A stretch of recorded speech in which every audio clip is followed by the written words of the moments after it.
This is the water, this is the water. Come to the water, come to the water. We at the water, we at the water. Get your life moving right with your family in Christ today. It's what you've been praying for today. It's what you've been waiting for. We get them R-E-S-U-L-T-S. We get them R-E-S-U-L-T-S. We need you at the water. We want you at the water. Know that we love you at the water. Get your life moving right with your family. We need you at the water. We want you at the water. Know that we love you at the water. S-U-L-T-S. This is the water, this is the water. Come to the water, come to the water. We at the water. Water break.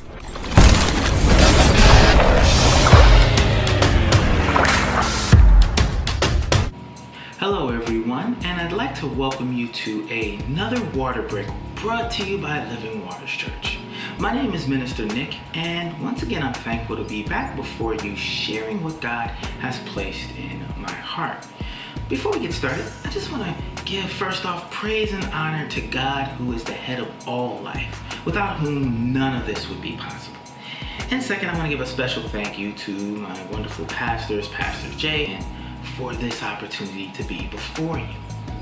Family, I just want to start this water break off with a quick question. And it's not something that you can answer right away, but I hope that it leads you to some introspection as to why we do what we do. And this question is this: are you an actor or are you a worshiper? In the book of Matthew, in the 6th chapter, in the first 18 verses, Jesus talks about three things, and he juxtaposes them or compares them from doing them out in the open to doing them in secret. He talks about your good deeds, your prayer, and your fasting. Well, many of us know these first chapters from what was 9 through 13, and that's the Lord's Prayer, the biggest, most famous prayer in the Bible, and it's a prayer that we pray many a times.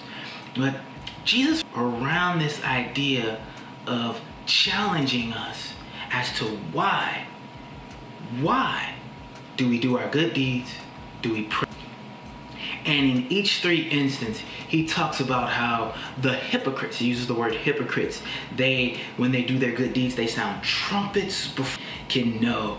Or when they pray, they're praying loudly in the synagogues and the streets so that everybody can see. Or when they fast, they're always walking around looking sad and down and telling everybody that they fast. And in each three times he says they're doing this for the glory of men and they have their reward. But he finishes each one off and he's challenging his followers, and he's saying that, but if you pray in secret, and your Father who sees in secret will reward you openly. If you do your good deeds, don't let the left hand or the right hand know what each one is doing. Do your good deeds in secret so that your Father will reward you openly. And when you fast, he's saying, clean yourself up, put oil on your head, make sure you look good. Don't tell anybody you're fasting, so that when your Father sees you fasting in secret, you openly. So the thing of it is if you're performing for man, you get your reward from the attention, the likes, the follows, the hearts, the smiley faces on humanity. But if you're worshiping and you're acting out of worship to God, your Father will reward you. And it really comes down to that word hypocrite. That word hypocrite in Greek is hypokrates, which just means it translates to an actor performing an assumed role, or a stage player. When you think about actors, they're not on stage being themselves. They're not on stage being who they genuinely are. Some of the best actors in the world are really great at immersing themselves in a character and making that character believable. And that is what we do if we worship, if we're praying and we're fasting strictly just to tell everybody around us how good of a Christian we are acting. We are playing the character of a Christian. We're playing the assumed character of a believer instead of actually worshiping, praying, fasting, and doing good deeds for an audience of one, and that audience is God. So then our reward is the attention of others, as opposed to the blessings of God. So I want to ask you this question, and I want you to think about it. If you feel your prayers haven't been answered lately, are you praying just to show everybody you can pray? Or are you praying to worship and glorify God?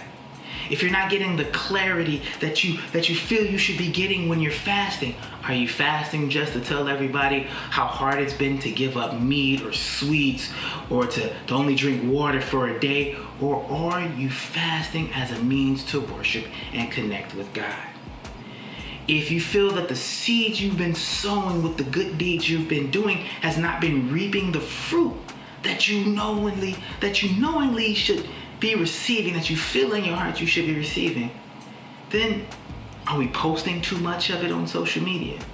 Are we going live on Instagram just to show the good deeds, as opposed to doing it for the glorification of God, doing it so that God can use us to be a blessing towards others? I've been a perpetrator of this in my life as well, and these verses spoke to me and made me realize that whatever I do for God, it's for God. It's not to show everyone else that I'm a good boy, that I'm a good Christian, that I'm a good follower, that I'm a good minister. It's to show God that He's in control. It's to show God that I worship Him. It's to make God smile. So our deeds are there, our prayers and our fasting is there to make God smile, not to make the world applaud.